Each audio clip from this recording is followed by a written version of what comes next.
Hi there, it's David Young, the Resourceful Coach, and what we're going to look at today is one of the shots I see quite common on the golf course where you're playing a chip shot from below the green.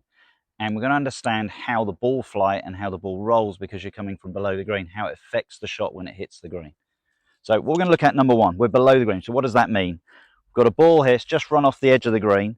If I walk up, you can see if I walk up onto the green, I'm coming up onto the green, I'm standing now probably a good 4 or 5 feet higher than the actual position that I'm in on the green, on the ground there.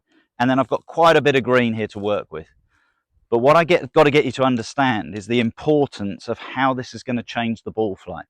What I see a lot of the time is when people play this shot is they'll pull out a pitching wedge, which looks a good club, looks a good idea for this shot, but they don't take into account I'm coming from below the green.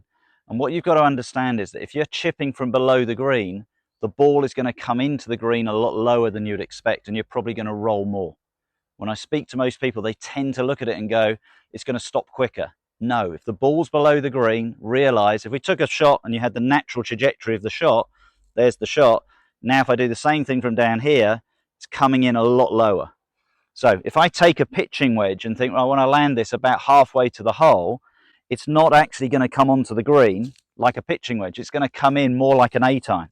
So the chances are now, even though that flag's over the other side of the green, nice pitching wedge there, goes on, it's going to land like an 8-iron, and now my golf ball's just gone off the other side of the green.